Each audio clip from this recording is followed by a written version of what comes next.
Chavre, how are you?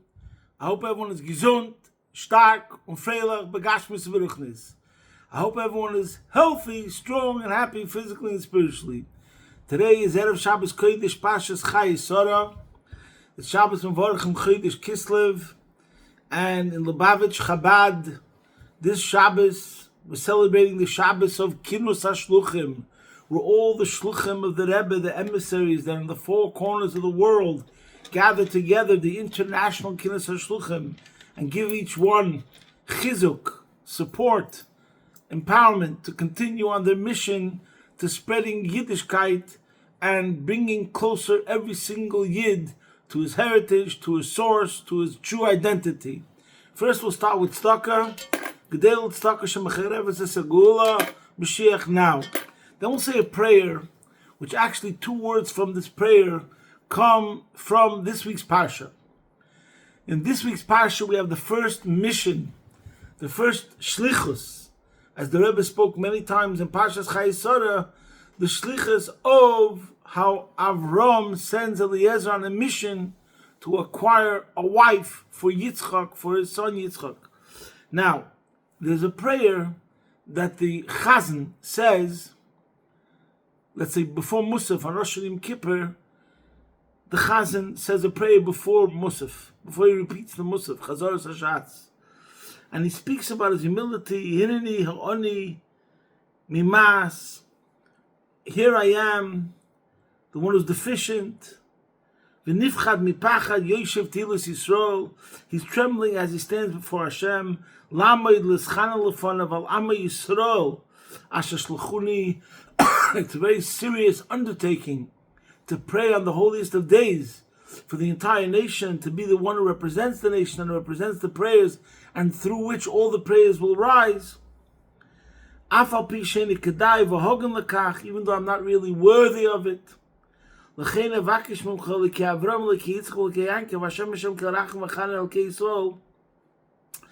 he says, Chayei no matzliach darki. And he says, grant success to the mission. Grant success to the mission which I am undertaking, to stand and plead for mercy for myself and for those who have sent me. So he's asking for success, hatzlocha. Now, in this week's parsha, Eliezer sees success in his mission, and the word hatzlocha is repeated many times in this week's parsha, in Rashi and in the parsha itself. And the words itself, where he says matzliach, the words itself comes from Pasuk Mem Beis, where Eliezer says that Hashem Elikei ni Avram im yeshcha no matzliach darki asher anochi hoilech aleh. He says again, he said, Hashem, God of my master Avram, if you would please make successful my way on which I go. So let's first go back to what we said, that the Chazan says this prayer, that it should be successful. Successful means we should see the results. And I think we've spoken about this many times. One of the grievances that people have in life is that they don't always see the results of their efforts. So if you're davening, you want to see the results, the fruits, the results. The davening is an uftan, also says ken and darf uftan. The davening should accomplish everything that it can and should accomplish. Everything it can and should accomplish. So today's talk is about the power of prayer. And the power of prayer is beyond what you can imagine.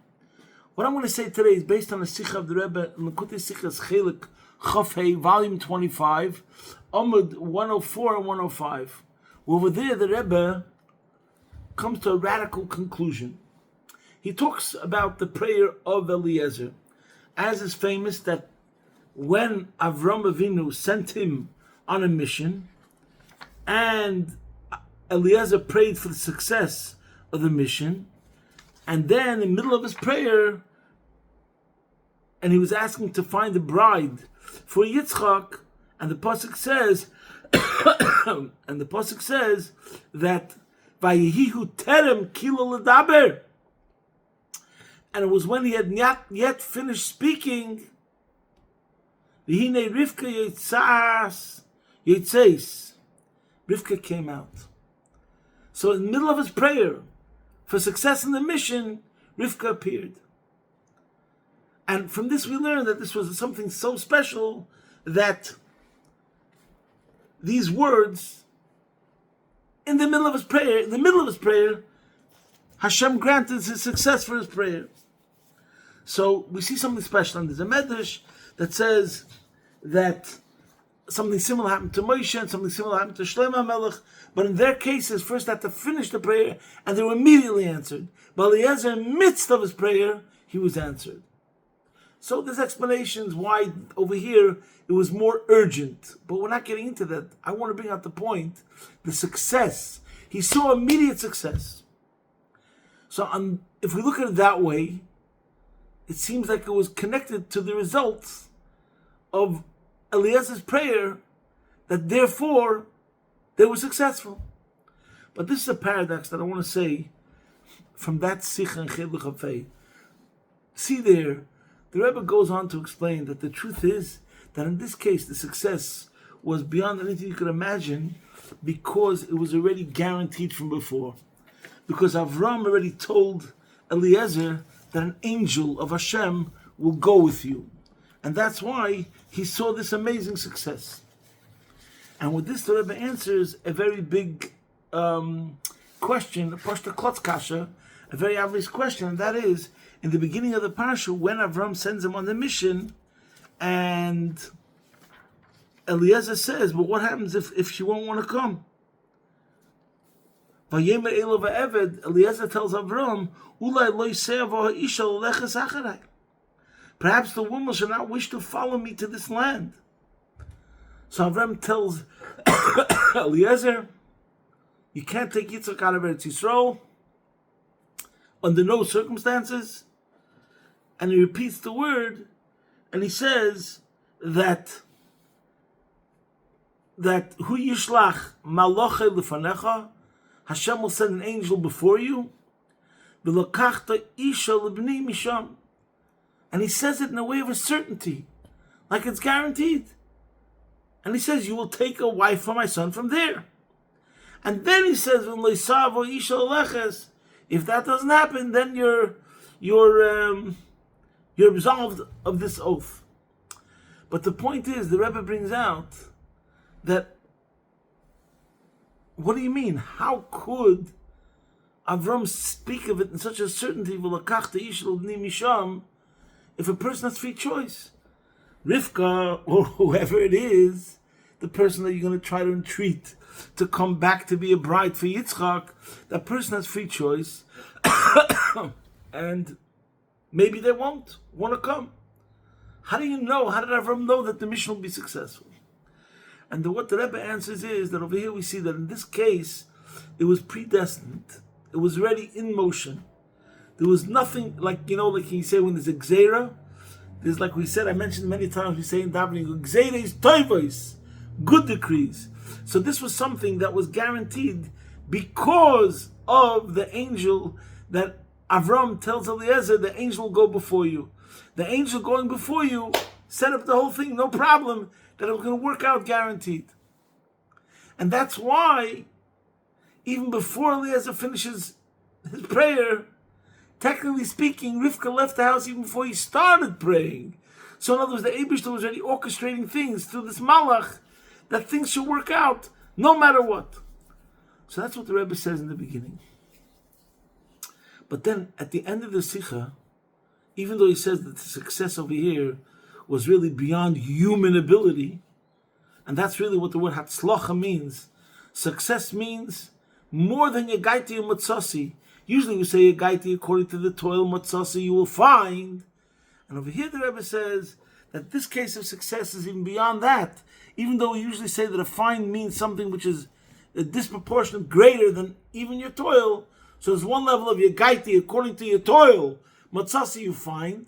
But there's even a greater level, Mazel Toiv, Hatzlacha, which is coming directly from a heavenly intervention, Lamaila, which is beyond anything you could accomplish. That's the first half of the Sikha. But then in the second half of the Sikha, it seems that he changes tracks a bit, and he says the truth is that the lesson we have to take from it is that when does this work, that this Hatzlacha comes beyond human achievement? When there's a conduit, when there's a shliach like Eliezer. And he says there's two conditions. See page 104, 105, and Chelik Chafei. So the first thing he says is that you have to be Avdei Avos. You have to have the self-nullification of an Eliezer. Eliezer was so nullified to Avram Avinu that it doesn't even say his name in the entire Parsha. I think the Rebbe brought that out many times. And when he was asked, who are you? How did he identify himself? Eved Avram Anochi. That's who I am. That's what defines my existence. But not only is he an Eved, everyone knows the famous Rashi, when Avram called Eliezer Damasek, it's in Parshas Lech Lecha. What does Rashi say in the word Damasek? Damasek means in Damascus, but he brings down from Gemara, Doshun Utrikin, Doile Umashke. The word Damasek stands for Doile Umashke, withdraw water and give drink. He would learn and teach Mitoyles Rabbi from the Torah of his master, from Avram Avinu, La'achirim to others. So not only is he like the trusted butler, who the master doesn't hold any secrets from him, he's the ultimate Eved, subject of the master, but he's also like the Talmud Muvak, Doila Mashke. He's completely permeated with the values and the virtues of his master. And that's why Avram doesn't have to give any sign to tell him what to look for a prospective bride for Yitzchak, and Eliezer himself knows what to look for, the girl that would show and reflect kindness. Because Avram is kindness. So Avram is the ultimate of kindness, chesed.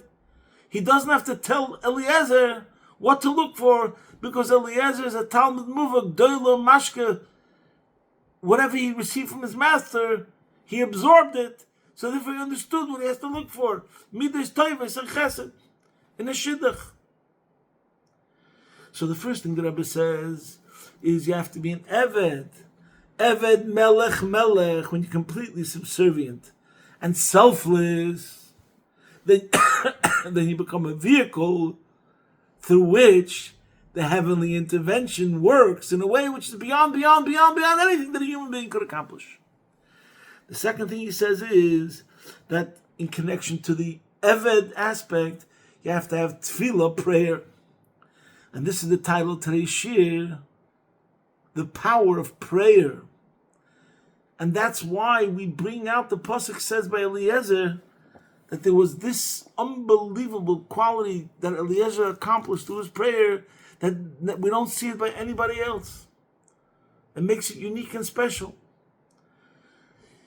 And he connects it with the Maimon Azal, which is also brought down in Rashi over here, and I think we spoke about it once before, about the idea of Yafar Sichoson Shalavde Ovis Miterosa Shalbanam. Rashi brings down, why did the Torah elaborate first in Avram speaking to Eliezer about the Shidduch, and then everything that happened to Eliezer, and the Torah goes into the details, and then Eliezer repeats the whole thing to Psuel and to Rivka's family, etc. And Rashi says, why? Because Yafar Sichosan shall Avdei Avos Mitirasan shall Banim. So there's a lot to explain exactly what is the meaning of this. And we recently spoke about experience of the best teacher, Gedei L'Shimusha Yesim L'Muda, similar over here. Since Eliezer is Eved Avram, so he's there the whole time and he serves Avram. He didn't only learn from a book, the scholarly essays, Deila Mashkim Terasi Shalabai. That's one dimension. But he also inculcated and absorbed everything about the lifestyle of Avram Avinu 24/7. So it's behavior, not only study. That's Avdei Ovis, that he serves Avram, and he's completely bottled to Avram and nullified to Avram. And then Yofer Sichos Shel Avdei Ovis ain't Sicha Ela Tefillah. According to Chassidus, this means the superiority of davening over learning. Now that's a whole separate discussion. There's learning and there's davening. Over here we're speaking about the superiority of davening. That there's a certain self-nullification that's accomplished by davening. Like standing by Shemini Esrei, Amida shows on Bittul. In any case, the Rebbe in this Sikha says that when you have both of those factors together, when you have Eved and you have Tefillah, then you can see success guaranteed, so to speak. And then on page 105, he says something, and you have to read it yourself to see how far the Rebbe takes it.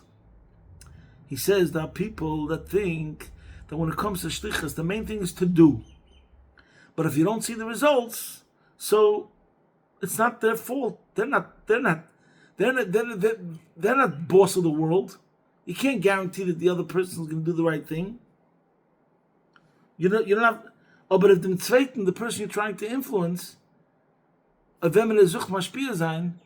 who you want to be mashpia, is an itkim balabas. You're not his master.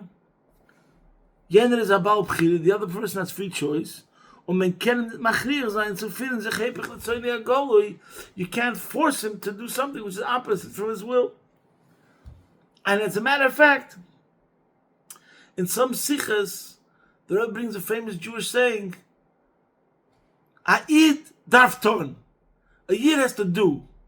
Ufton, accomplished after Eibishter. That means you have to do your part. Whether you see the results, whether you see the success or not, that's not in your hands always. That's the way it says in many places.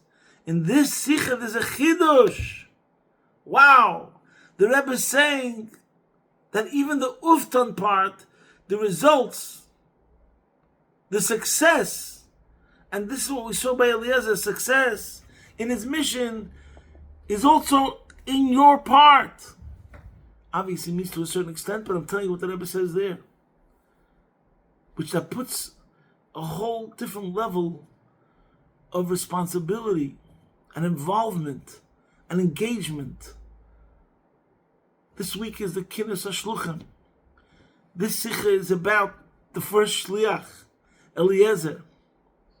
And he's saying, the Rebbe is demanding from us, each one of us, that we have to be involved all in, all out, do whatever it takes to win, to be matzliach.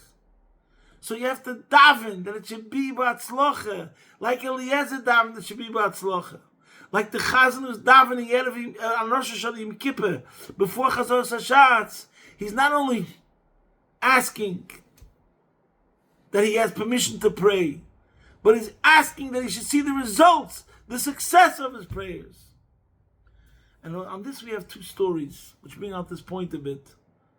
I do want to make a disclaimer that ultimately there is no guarantee, even though the Rebbe says puts the responsibility on the person. But in the end, we have to make it clear that if sometimes there's no success, I'm going to blame it because the person didn't do the right thing.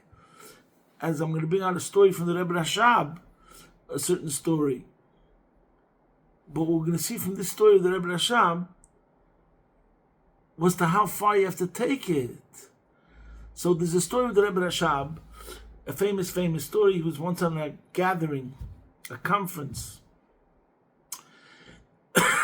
And that was the Russian government wanted to institute new decrees. And there were a bunch of rabbis that were got together to try to stop it, prevent it from happening. Anyways, they weren't successful. And the Rebbe Rashab went to his room, and the Rebbe Rashab was close to another famous Torah giant, Reb Chaim Brisker, Reb Chaim Soloveitchik.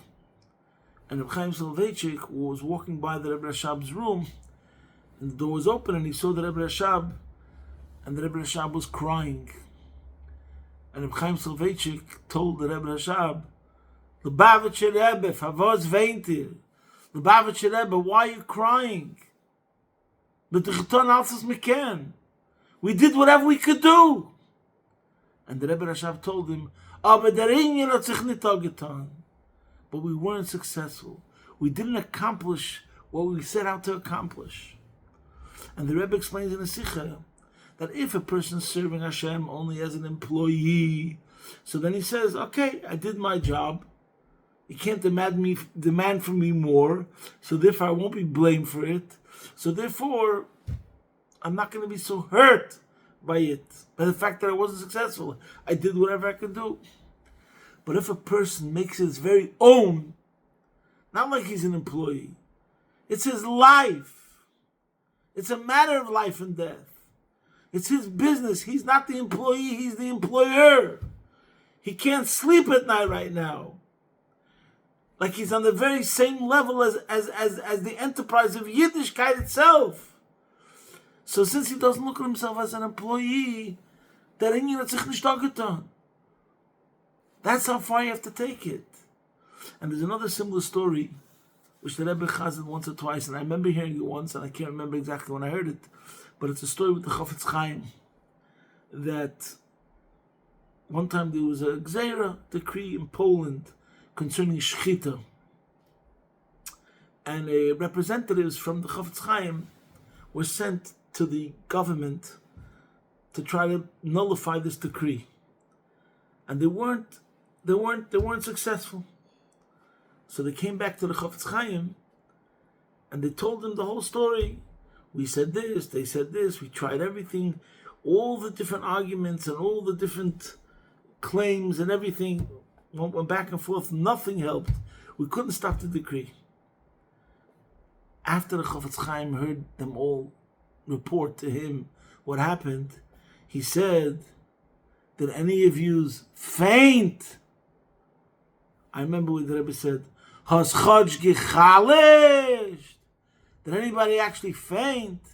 If somebody would have fainted, one of the representatives would have fainted, then maybe the opposition, the government officials, would have seen how important it is to you, that it's a matter of life and death. Maybe that would have been effective. So this is the lesson that the Rebbe is telling us, that Sikha Chiluk Chafei, and the lesson that I'm taking to myself, that even though there's two sides to the coin, there's one side of the coin we have to know and realize that there's not necessarily any guarantees, and that you tried your best, and don't worry, you're not going to be blamed for it, etc., etc. But there's another level. You're a shliach. Do you project in your mission that it's a matter of life and death? That there's nothing more important? And this is, like we said many times, the famous Lashon that Rebbe said in the Sikha of Chavches Nissen, Tut alles was kennt. Do whatever you can. So I look at that Lashon, do whatever you can, as in one hand it's a leniency, but on the other hand it's a chumrah. It makes it even much more powerful. When the Rebbe says do whatever you can, on the one hand you could say whatever, which means whatever I'm doing for the purpose to bring Mashiach. I gave tzedakah before, it was for the purpose to bring Mashiach. Whatever I do is to bring Mashiach. But the other meaning of the words is tut alles was kennt. Do everything you can. Can anybody go to sleep at night and say, I did everything I can? And that's the beauty b'chlal of the Rebbe when he demands from us. There's always two sides to it, the paradox. And l'chaim, every one of us, I'm talking to myself in particular, every one of us should live with this cry of the Rebbe, since we are shluchim, and we're all on a mission, and we're soldiers of Hashem, to try to make the world a better place. We have to live with this cry, Tut alles was you can. Do whatever you can. And I have to ask myself seriously, have I done whatever I can?